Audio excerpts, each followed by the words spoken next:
umeshatata na mimi naleta nyundo ni mkange kokoto nasema kamata kamata kamatika kamata kamata kamata paka chini kamata kamata kamata kamatika kamata kamata kamata paka chini kamata kamata kamata kamatika kamata kamata kamata paka chini kamata kamata kamata kamatika kamata kamata kamata paka chini kamata kama gari le vum vum vum vum mtoto mkali mchum chum chum chum kiwanga ngali le ngum ngum ngum nataka mchinje mbali kwa rum rum sasa twende kamata kama nesakata nyuma kwa bamba taile kinoma tege tatabata fanya unaifata tazambu sikakata amegoma katikati chini chini kamata kasi kasi speed 120 kamata kama na minya ndizi lisa na shika mwizi kamata ya leo kiboko mwalika nipa nyama kwa kisambu cha kopo umeshatata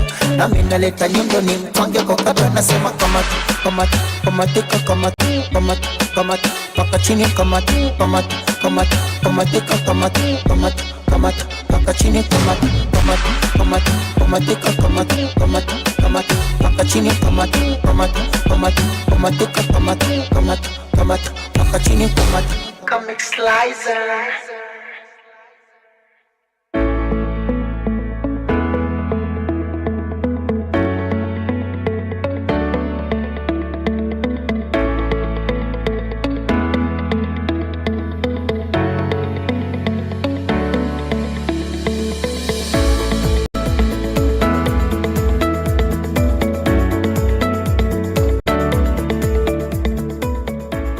It is midday and this is Africa Update coming to you live from Johannesburg in South Africa on Channel Africa Radio from an African perspective. I'm Lulu Gaboo.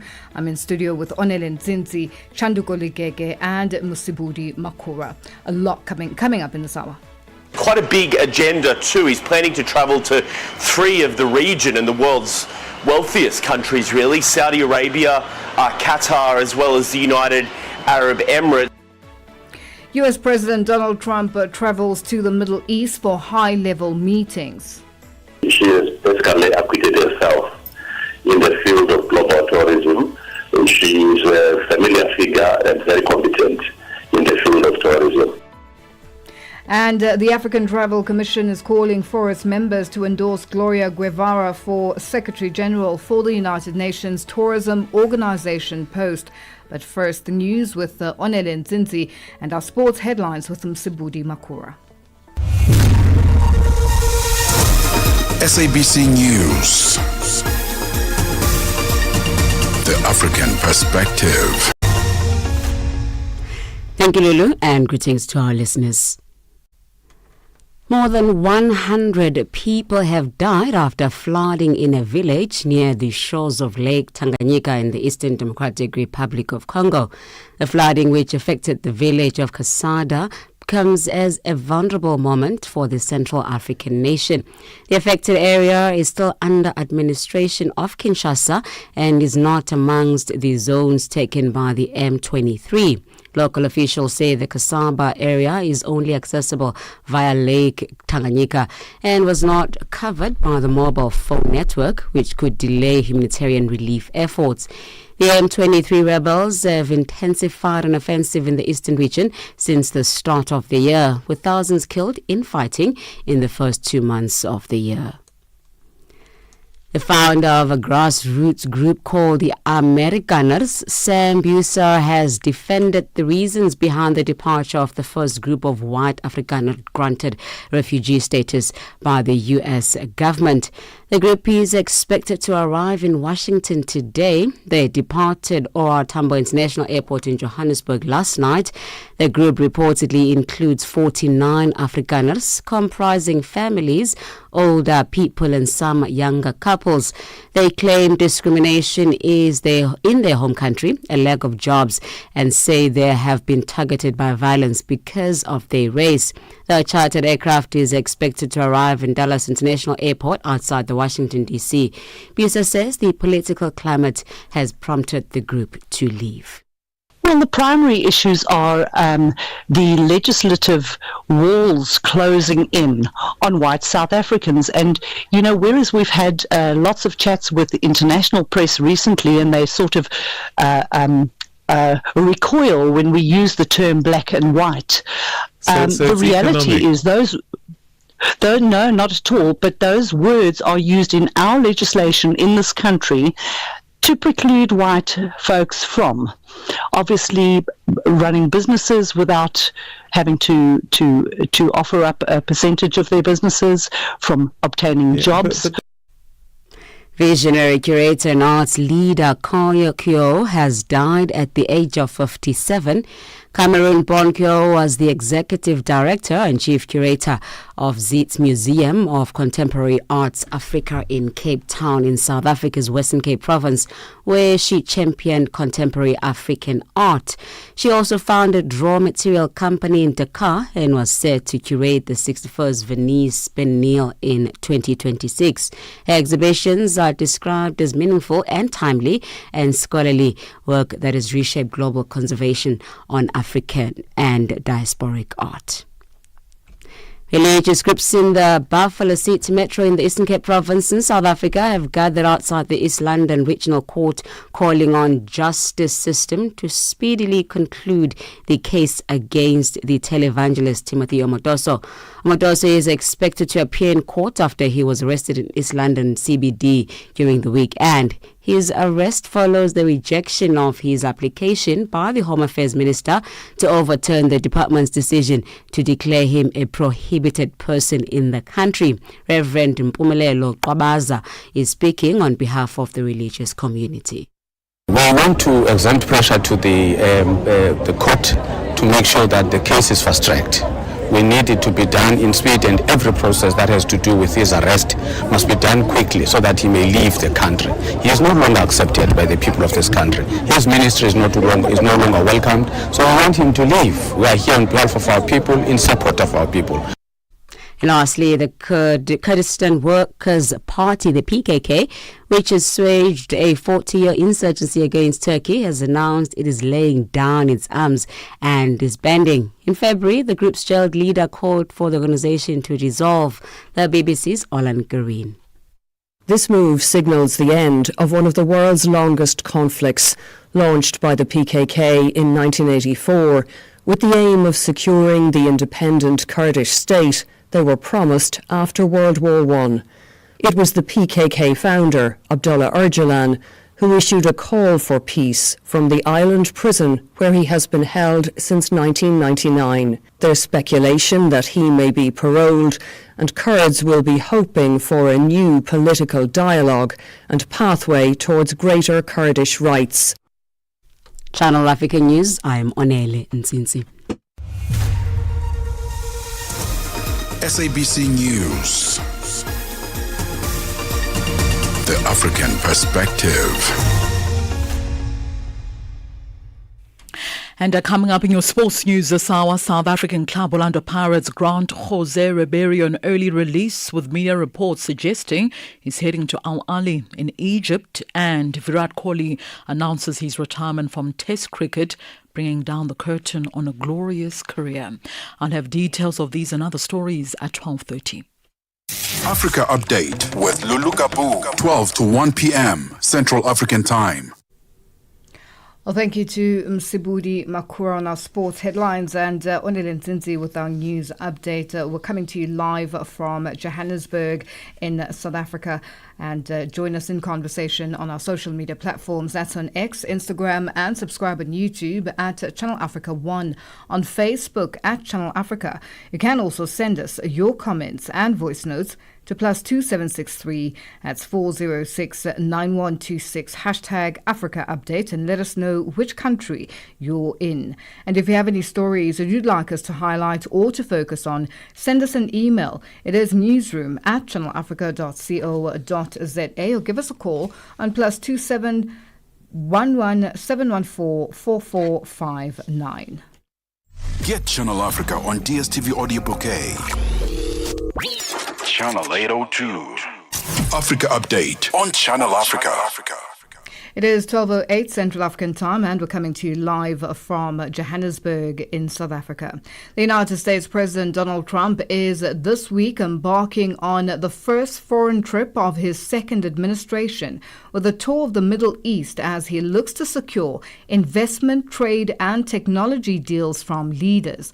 This visit comes amid numerous regional conflicts, including Israel's war in Gaza. Trent Murray tells us more about the visit, as well as Hamas announcing the release of a 21-year-old Israeli-American hostage.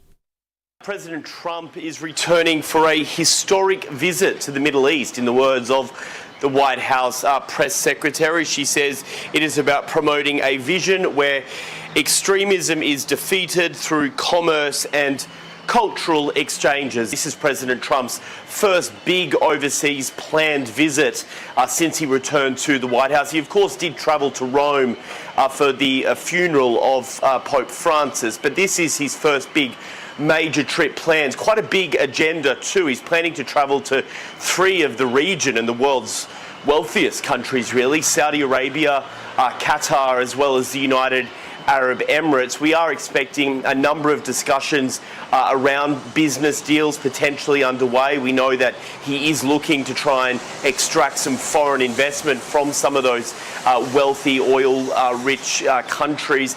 But I do think the war in Gaza, as well as the ongoing tensions with Iran, will likely loom large over this trip. He is not planning to visit Israel. I'm sure the Israelis would have liked to have seen him visit their country during this trip, but he has opted not to. But they certainly will be watching very, very closely to see if any of those announcements or decisions made could affect them in any way, and no doubt we'll be getting plenty of comments from them along the way.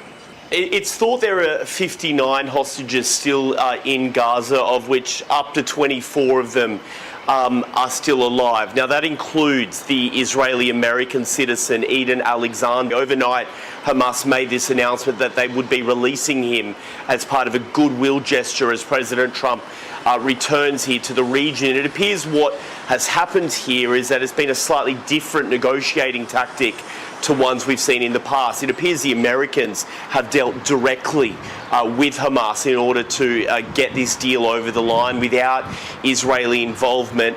They are saying that they are preparing to facilitate his return, but they are still pushing for a much larger release of those captives. The current deal on the table, we understand, is they want 10 hostages released all at once, and if that happens, they're willing to agree to a ceasefire. But if that doesn't happen, then what they are saying is by the end of this week, when President Trump returns back to the US, if those big group of hostages isn't released, then they are planning to majorly step up their operations within Gaza with more forces on the ground in order to try and take more control of the territory. And what some of those analysts and experts here are saying is that if they do that, it's going to be very difficult then to find an off-ramp, because they'll be really upping the tempo of their military operations, and so sort of an overnight ceasefire will be difficult to achieve. So a crucial week ahead for the Middle East and for the war in Gaza. And that was Trent Murray. Africa Update with Lulu Gaboo on Channel Africa. Now, the Trump administration has brought 49 white South Africans to the United States as refugees. The United States says it is the start of a larger relocation effort for white South Africans, which it claims are being persecuted because of their race. The South African government has dismissed the allegations as completely false. In other news developments, Ukraine's President Volodymyr Zelensky has given a cautious response to Russia's President Vladimir Putin's offer of direct peace talks. And to talk to us more on this, we are joined by a researcher at the Thabo Mbeki African School of Public and International Affairs in UNISA, Advocate Sipho Mandula. Advocate Mandula, good afternoon, and thank you for joining us on Africa Update. Afternoon, Mrs. Lulu and Jumbo Africa to your listeners. Now, Afrikaners going to the US at a time when the Trump administration has suspended refugee resettlement from everywhere else in the world. Why are some white South Africans being prioritized?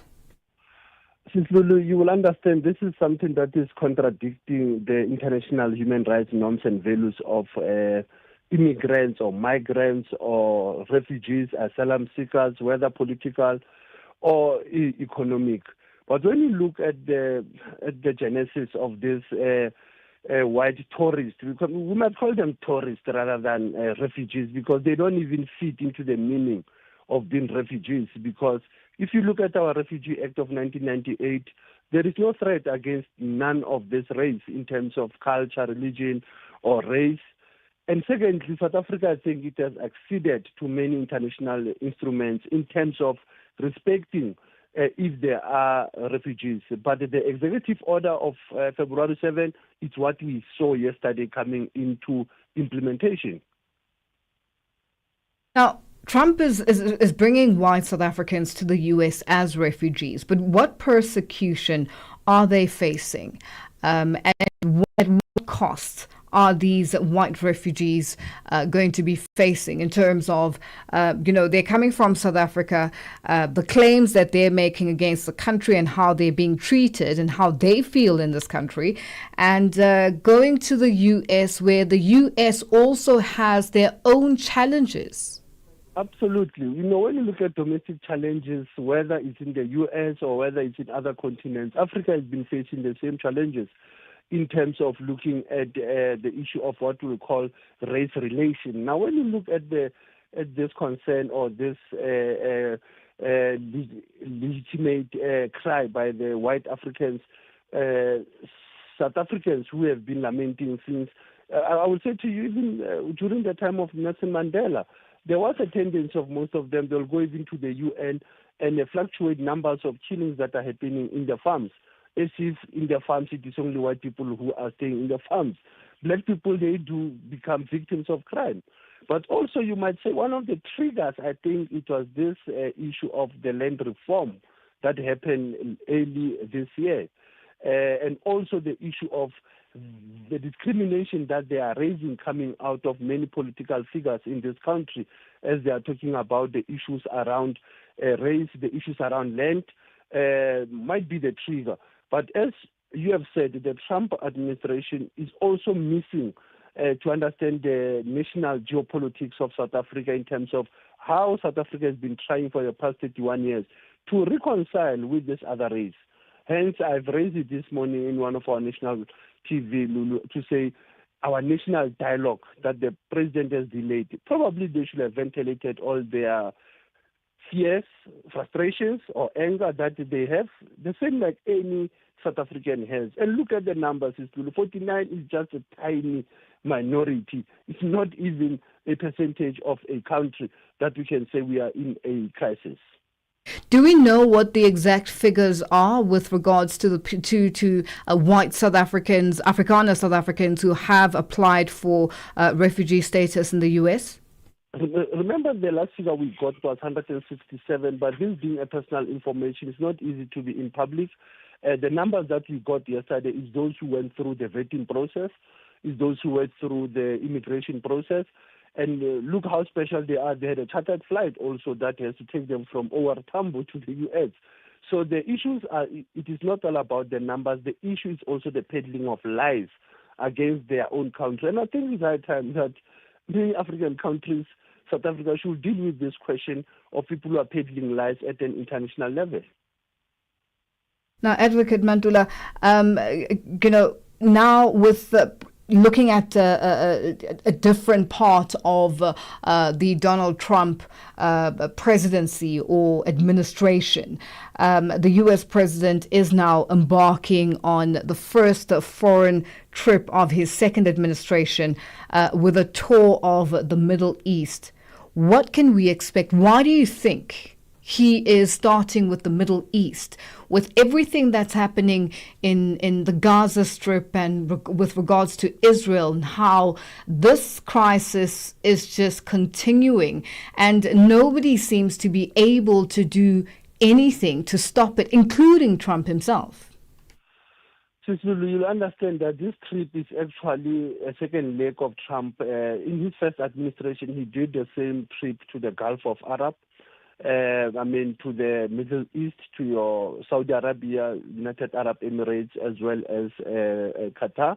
This trip now, this time around, is very important considering the geopolitics that you have mentioned, the conflict between Israel and Palestine, the conflict between Russia and Ukraine, the emerging conflict of Iran also that is also being exacerbating these issues. But this trip, the U.S. or Washington, it says it's more of an economic bilateral, even if we know that Trump has what we can call a family business interest, which he has said that there is nothing like he is going for a business tour there.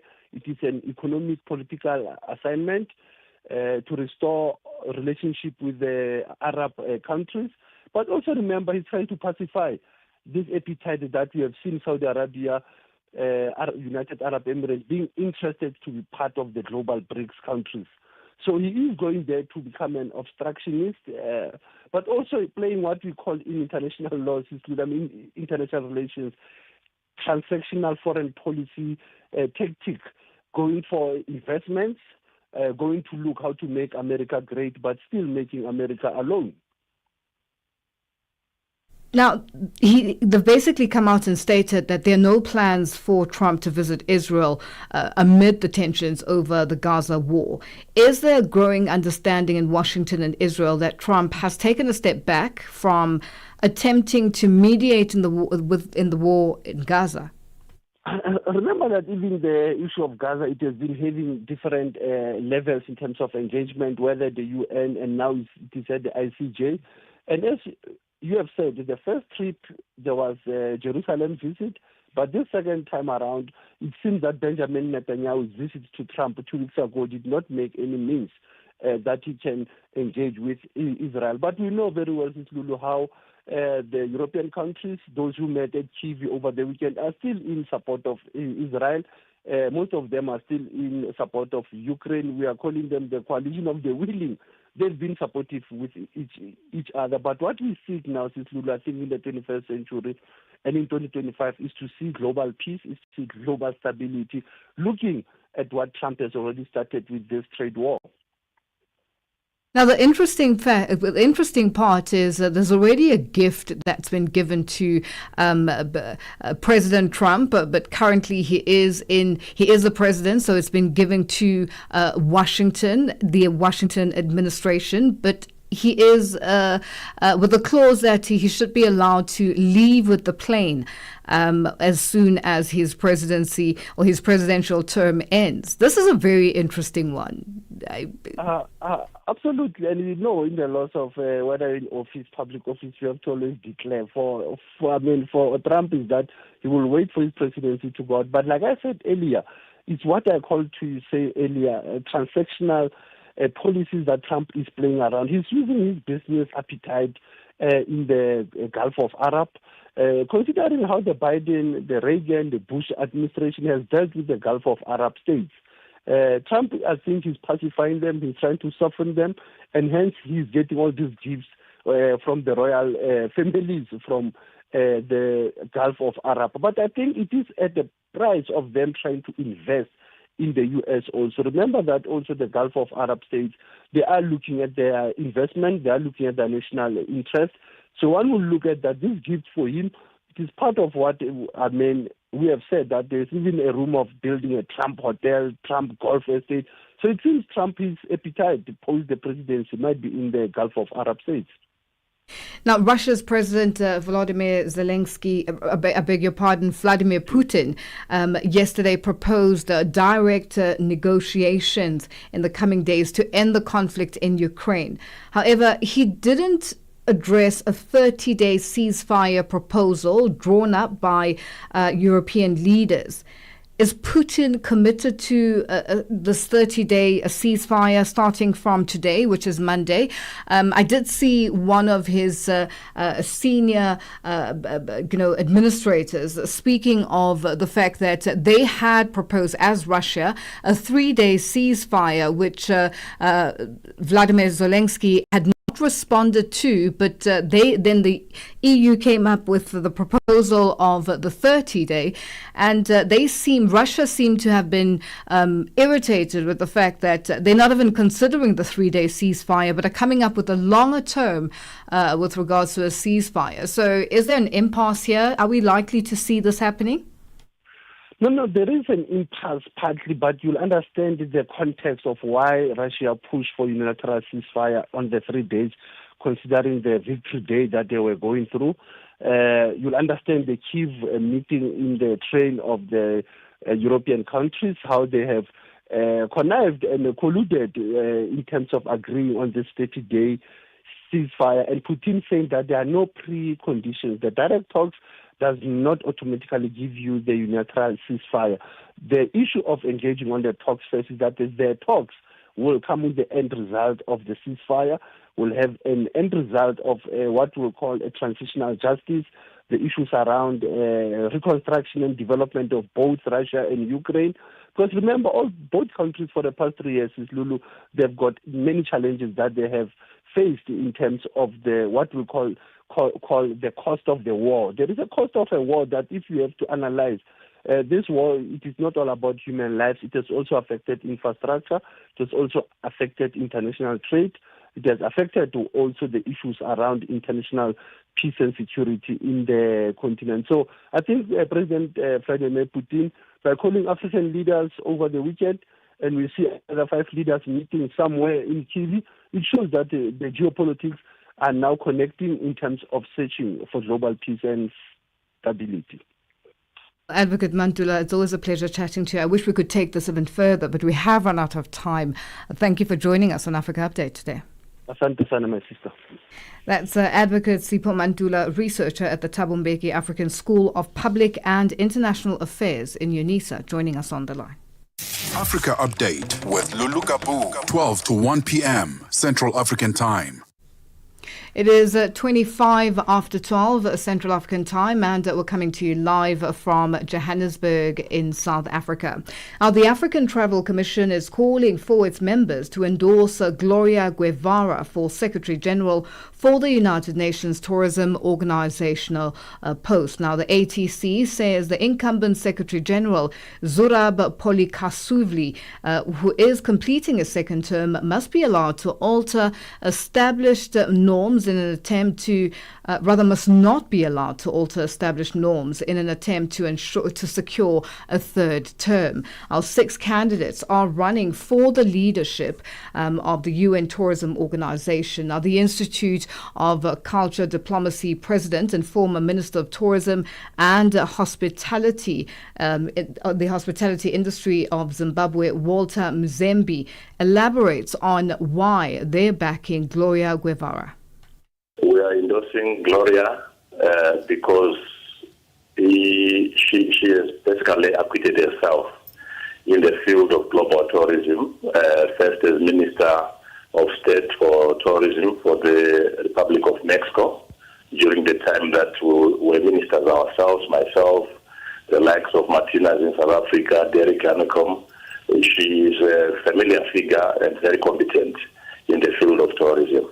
And secondly, because she then ascended to the post of Chief Executive Officer of the private sector body, which is a partner to the UNWTO itself, UN Tourism, and that is the World Travel and Tourism Council. She was the Chief Executive of largely over 200 industry bodies, the largest in the world. So she comes from both the public and private sector. And lastly, because in her last deployment, she was actually the special advisor to the Minister of Tourism in Saudi Arabia. And you know, Saudi Arabia is just emerging out of being a closed state in terms of tourism. She was able to go there and open it up for international arrivals and other policy changes that have made that a choice destination in global tourism. But even more importantly, because she's a woman, and we are basically following the principle of making sure that also women are given an opportunity to lead international organizations in line with the Beijing Declaration of 1995. So I think it's time for a woman to go at the helm of global tourism. But lastly, because in the tradition of UN agencies, a man or woman must come and serve 2 terms and go. If he's not able to achieve anything within the 2 terms, then tough luck. And this current incumbent, the Zura Polish whom we just mentioned, is now vying for a 3rd term, breaching the traditions and protocols of UN agencies, that after 2 terms it's time to take your bags and look back at your legacy and allow other people to take over from you. Even in the United States, where President Trump has been prompted to even look at his 3rd term, you have seen how graciously he has basically declined it to say 2 terms is enough for anyone who knows what he's doing to basically plan the legacy that you can look back at proudly. Now, in 2017, some African countries withheld their support for Mzimba when he ran for the position, costing the continent a chance to lead the organization. Mzimba elaborates on what he learned from that. The Global South, whenever it is presented with an opportunity to implement change or effect change in these international systems, it unfortunately votes with the Global North. This is an ideological convulsion on the part of most African countries. When they are presented with the opportunity to put their own into position, they actually vote to the contrary or vote in the opposite. And Mexico is part of the Global South. It is almost natural that Africa should vote with Latin America in this coming election. Europe has held perpetually this post of Secretary General for as long as the UN tourism was in existence, since 1975. They've held it almost a record 4 times. And I think in the spirit of reciprocity and rotational equitability, it should move to the Global South. And the Global South this time is actually represented by Gloria. Now, what is in it for Africa? Sheik and Kapo. That was the Institute of Cultural Diplomacy President and former Minister of Tourism and the Hospitality Industry of Zimbabwe, Walter Mzimba, ending that report. It is 12:30 and our news headlines up next with Onele Nzinzi. SABC News. Headlines. The African Perspective. Thank you, Lulu. South Africa's Department of International Relations and Cooperation says there is no basis to identify the group of white Afrikaners resettling in the U.S. as refugees. This says the first group of white Afrikaners is set to arrive in the U.S. today following the Trump administration's decision to grant them refugee status. More than 100 people have died after flooding in a village near the shores of Lake Tanganyika in the Eastern Democratic Republic of Congo. The flooding, which affected the village of Kasaba, comes at a vulnerable moment for the Central African nation. And the Israeli Prime Minister Benjamin Netanyahu says the impending release of an Israeli-American hostage, Eden Alexander, announced by Hamas, will not lead to a ceasefire or the release of Palestinian prisoners. Channel Africa News, I'm Onele Nzinzi. SABC News. Headlines. The African Perspective. Thank you, Onele. We say good afternoon to Msibudi Makura with our sports news. Sports on Channel Africa. The African Perspective. Thank you, Lulu. Good morning. Very good afternoon from the sports desk. We'll start here. So Orlando Pirates Football Club have confirmed that the head coach, Jose Ribeiro, will be on the bench for the final time when the two teams meet. They're meeting, of course, with Golden Arrows in the Betway Premiership on Tuesday night. The club has granted coach Jose Ribeiro an early release from his contract, which was originally set to run until the end of June 2025. In a statement, the club chairman, Dr. Ivan Khoza, confirmed confirmed Jose approached management just a few weeks ago with a request to be released from his contract ahead of schedule, having signed for a new club. So Coach Riverio leaves behind a legacy of excellence, having written his name in the history books of the club with a remarkable coaching record as well as a string of silverware. A few media reports are now linking the Spaniard with Egyptian giants Al Ahly, who recently fired coach Marcel Koller. This after failing to qualify the team to the final of the CAF Champions League. Still on football news, the republics of Kenya, Uganda as well as Tanzania are set to deliberate on the final selection as well as the readiness of hosting venues for the opening as well as the closing ceremony, as well as the first, second and third place playoff matches of the upcoming African Nations Championship that is scheduled for August of this year. The three countries' sports ministers are expected to conclude logistical discussions by Tuesday as the Confederation of African Football intensifies preparations to ensure the East African trio is ready to host the prestigious tournament. And during a high-level virtual interministerial meeting chaired by the CAF General Secretary Vernon Mosenga Omba, Kenya's Cabinet Secretary of Youth Affairs, the Creative Economy as well as Sports Honorary, that is Salim Mvura, affirmed the country's preparedness to host the ceremonies as well as the matches for the upcoming CHAN tournament. On to this now. South Africa will play against the Democratic Republic of Congo. That's in the quarterfinal stages of the CAF Champions, the CAF Under-20 Africa Cup of Nations tournament in Egypt later on tonight. Amajita progressed to this stage of the tournament after playing to a 1-1 draw with Zambia, who have been eliminated from this year's tournament in Cairo on Friday night. So win for South Africa against the DR Congo will see them qualify for the FIFA Under-20 World Cup to be held in Chile in September of this year.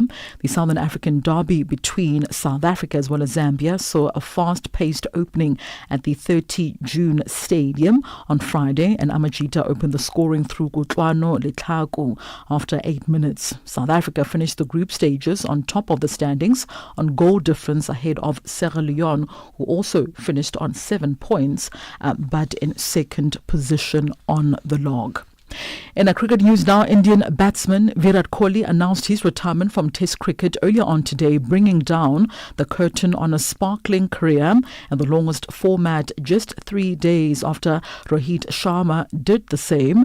Now, Kohli, who made his debut back in 2011 and scored 30 centuries, as well as 9,230 runs at an average of 46.85 over 123 Test matches, is expected to remain available for one-day internationals. The 36-year-old quit T20 internationals immediately after India won their second 20 overs World Cup trophy in the West Indies just last year.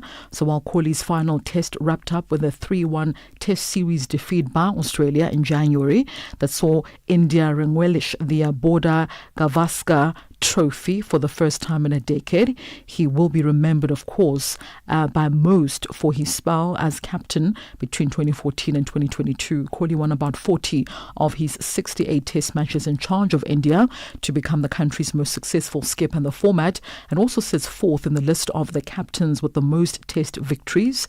India, meanwhile, suffered only 7 defeats, with Kohli at the helm as he guided the side to the final of the inaugural World Test Championships back in 2021, where he lost to New Zealand in that final. He also was part of the team that lost the second World Test Championship final. This was against Australia in 2023. And finally, in tennis news, Carlos Alcaraz joined reigning Italian Open champion Alexander Zverev in the last 16 in Rome this after seeing off Laslo Djere 7-6 and 6-2 on centre court on Sunday. Now, four-time Grand Slam champion Alcaraz reached the fourth round at the Foro Italico for the first time after a battle with a spirited Djere. In the next round, Alcaraz will face off with Karen Khachanov, who knocked out Italian wildcard entrant Francesco Passero 6-3 and 6-love. Zverev, meanwhile, barely broke a sweat against Lithuanian qualifier that was Velies Gubas, easing to a 6-4, 6-love win to set up a last 16 clash with France's Arthur Fils, while Daniel Medvedev will face home favourite, that is Lorenzo Musetti, after making no mistake against Alexei Poprin, winning 6-4 and 6-1. Meanwhile, Arina Sabalenka came through a tough match with a former Australian Open winner, Sophia Kenin. This to win their last round of 16 clash. And round of 16 clash, rather, let me say, to set up a clash with Marta Kusiak, who beat Leila Fernandez 6-4 and 6-2. That concludes your sports news this hour. For any sports stories you'd like to share with us, our email address is newsroom@channelafrica.co.za, or call us on +27 11714 4459. For Channel Africa Sport, I am Musibudi Makura. Sports on Channel Africa. The African Perspective. Parlez-vous couramment le français? Êtes-vous passionné par la radio? Et êtes-vous qualifié pour travailler en Afrique du Sud? Envoyez-nous votre CV et vos 3 minutes démo en MP3 à @channelafrica.co.za pour avoir une chance de rejoindre la famille Channel Africa. Si vous n'avez pas de réponse après 14 jours, cela signifie que vous n'avez pas été retenu. Channel Africa, la perspective africaine. Well, thank you to Msibudi Makura with our sports update, and we say good afternoon to, is it Tabiso today? Chanduko Likeke is doing our business news. Business news on Channel Africa. The African Perspective. Thank you, Lulu. Good afternoon. South African President Cyril Ramaphosa says business must be at the forefront of the transformation of African industry. He was speaking ahead of his scheduled attendance of the Africa CEO Forum in the Ivorian capital Abidjan, where South Africa will showcase its potential as a premier investment and trade destination. Ramaphosa says in his weekly letter today that the upheavals in the global economy present an opportunity for strategic, Africa-focused trade and investment policy, with government committed to providing necessary supportive policy and regulatory frameworks to assist business to thrive across borders. Busi Bubela reports. President Cyril Ramaphosa says that South Africa must actively explore new market opportunities. This, he says, must take place even as the processes of harmonizing regulations continues within the African Continental Free Trade Area. Ramaphosa says South African business must be at the forefront of the transformation of African industry. South Africa's Gauteng Health Department says it is working to resolve the issue of unpaid salaries of healthcare workers in hospitals. This follows reports that several doctors, including those at key public hospitals like Chris Hani Baragwanath, Charlotte Matleke and Dr. George Mukari, have not received their salaries for months. The department has cited, among others, the failure of some employees at Chris Hani Baragwanath Hospital to adhere to a verification process to prove that they are not ghost workers. It says this has led to the employees' salaries being frozen. Department spokesperson Mutalatale Mudiba. We said we're going to be verifying all our 85,642 employees who are currently on the department's payroll as part of a campaign to ensure that we can account for each and every person who is not on that payroll. And we said that failure to participate in that process would have other consequences, and those consequences, some of them would be freezing of salaries. Sure. At the end of April, there were about 188 employees whose salaries were frozen because they had not come forth to verify to themselves. South African budget grocery retailer Boxer has reported an 11.8% fall in full-year earnings on Monday, as its headline earnings per share figure was diluted by shares issued when it listed last year. Boxer, majority owned by Pick n Pay, says headline earnings per share came in at 413 Rand 76 cents in the 53 weeks ended March 2nd, down from 469 Rand 33 cents in the previous year. South Africa's MTN Group has reported a 33% jump in first quarter core profit today due to strong service revenue growth, lower device cost of sales in its domestic market, and a more stable macroeconomic environment.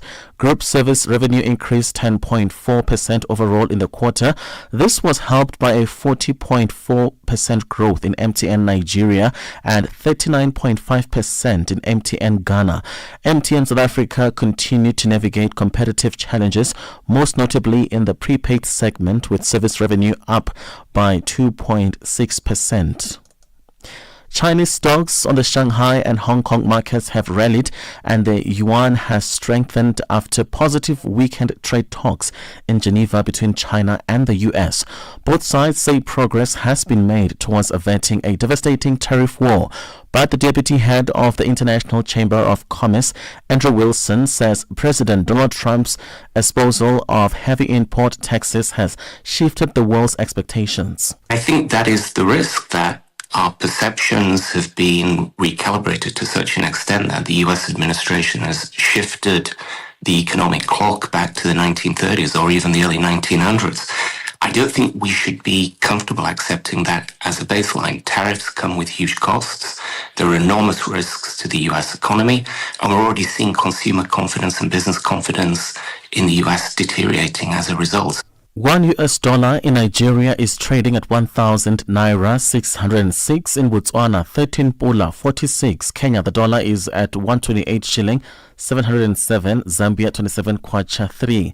BRICS countries, $1 in Brazil is at 5 real 64.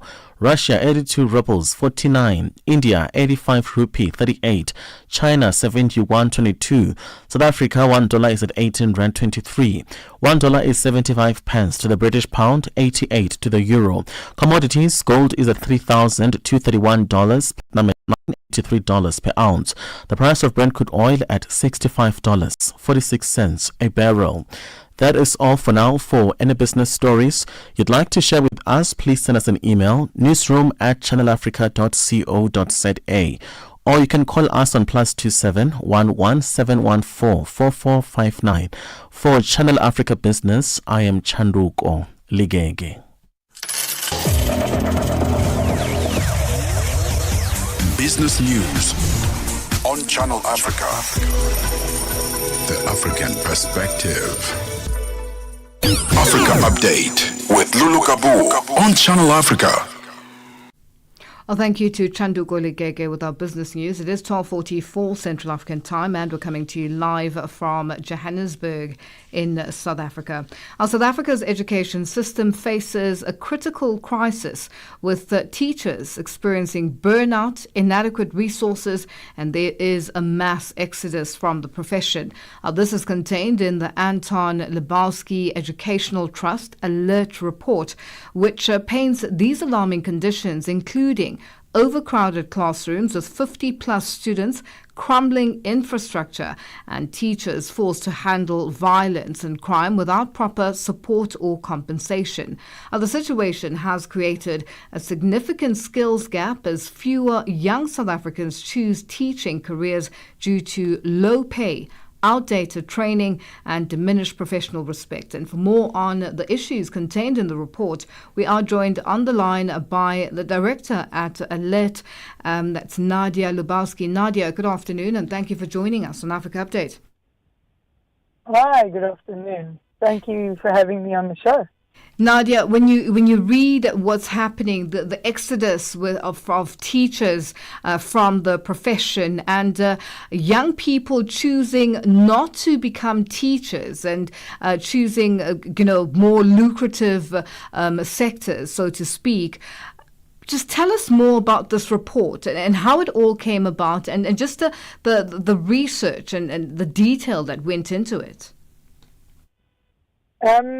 Yes, so I mean, a lot of what we'd written had to do with actual experience on the ground level, of really seeing on the ground level the what teachers are actually dealing with in schools, in our townships, in our more disparate areas. And, it really is asking you how much time do you have for me to explain this. But, that case that happened a while ago where the school had been extorted because in the townships people have to pay something called a protection fee. and how school was now being threatened with the same thing. And if you don't pay, the teachers are under threat. So teachers are not only having to deal with overcrowded classrooms, actually in some cases being very ill-equipped, under-resourced to deal with these overcrowded classrooms, to also then fear for your life, because if you don't pay a protection fee, your life is under threat. And most of all, what's so worrying is that our children are all suffering and just falling further behind with an experience of life called learning that should actually be something enjoyable.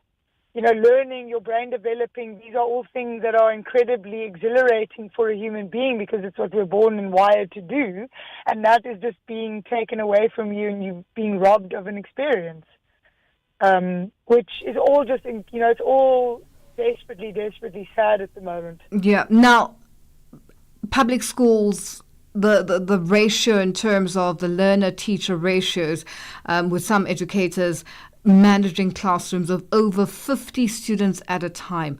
How does this impact teaching and learning? And the fact that apart from just the in-class learning, there's also the administrative side of teaching.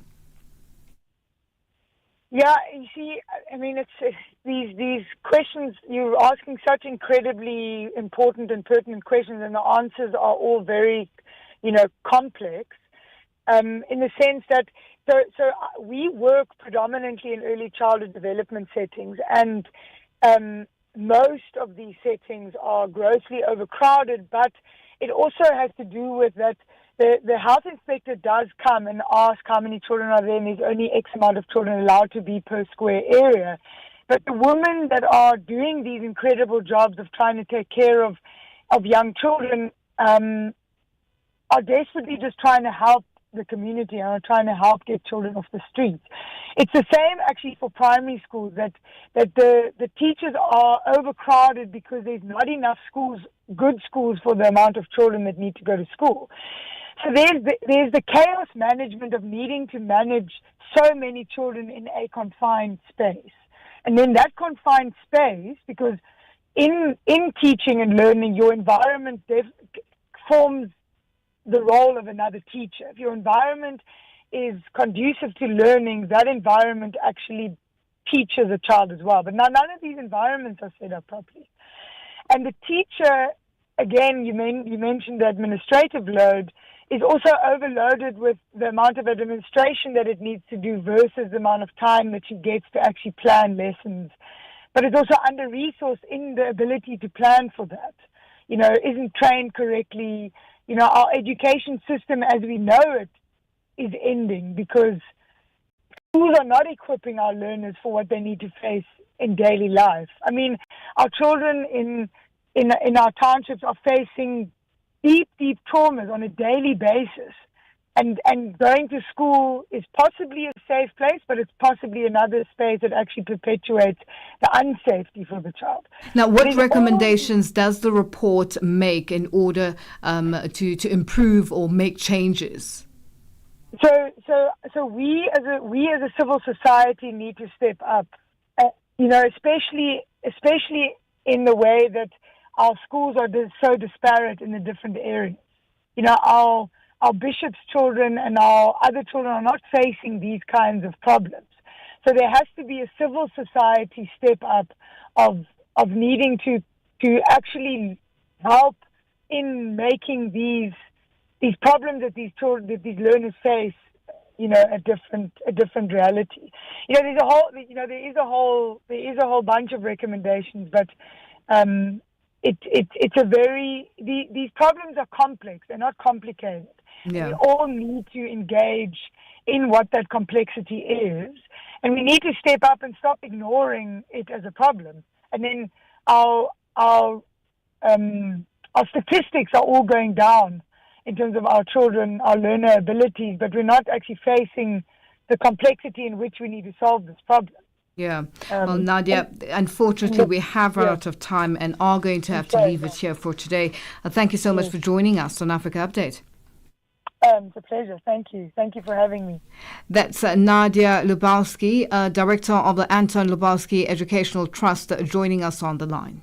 Tune in and turn up the volume. This is Channel Africa. Africa Update on Channel Africa. It is 12:52 Central African time, and we're coming to you live from Johannesburg in South Africa.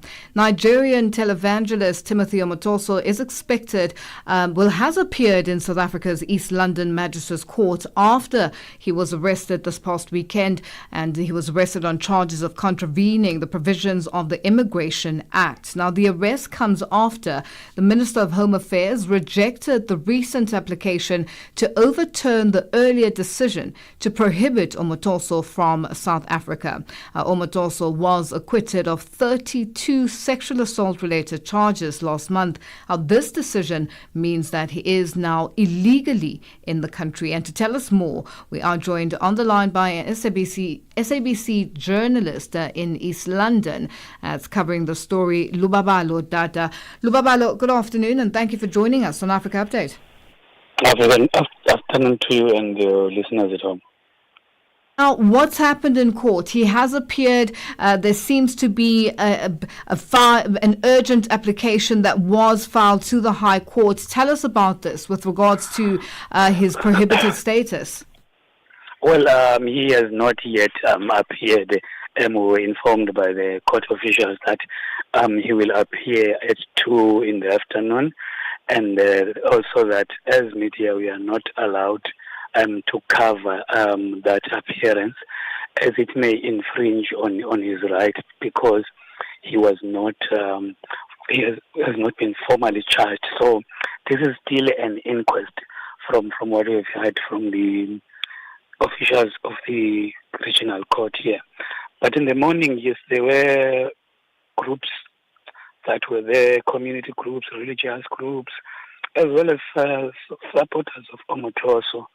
So they were all chanting there, singing, and there was a bit of a commotion between these groups, the community groups. In fact, they were trying to chase away the supporters of Omotoso. So police had to intervene in that regard, and then they were allocated separate spaces, but they have since dispersed now until 2. So we're going to wait and see what happens after 2. So we'll get an update from the NPA as to what exactly is happening and the way forward. Now, Lubabalo, following his acquittal last month, everyone was under the impression that he was already on his way back to his home country, only to see him attending church services the following week. Have you managed to speak to the members of his congregation about this and his recent arrest, in terms of this arrest now happened on Saturday? On Saturday, no. Yeah. The members have not been keen on speaking when it comes to this matter. Even when it happened over the weekend, my colleague Sitima even went to the place where he was arrested, and the members were there. They declined to comment, and even today as well, they did not want to say any word with regards to him appearing there. Although we know that there were some posts that we've seen on a couple of days before this event, and we were told about the revivals that are going to be in East London, and the Buffalo City Metro issued a statement saying that they are not going to allow him in any of these community halls that are under the municipality. So we're taken by surprise as well to see that there is a gathering that involves him. It seems as if maybe they tried to speak to other private owners in order to host this event, which was scheduled to happen on Saturday. Lubabalo, thank you so much for that update, and hopefully there will be further updates once he has appeared and to find out exactly what's happened going forward. Thank you for joining us on Africa Update. Thanks. That's SABC journalist in East London, Lubabalo Dada, joining us on the line. We are on Open Views Audio Bouquet, Channel 628. Africa Update with Lulu Gaboo on Channel Africa. Well, it is that time of the day where we say happy Monday and hello to Gaboo, the Upside team. What's happening? Hello, Lulu. How are you doing? Fantastic. So what's coming up on the show this afternoon, we get into our first conversation about a masterclass that will be taking place this Saturday in Midrand. It's called The Power of Visibility.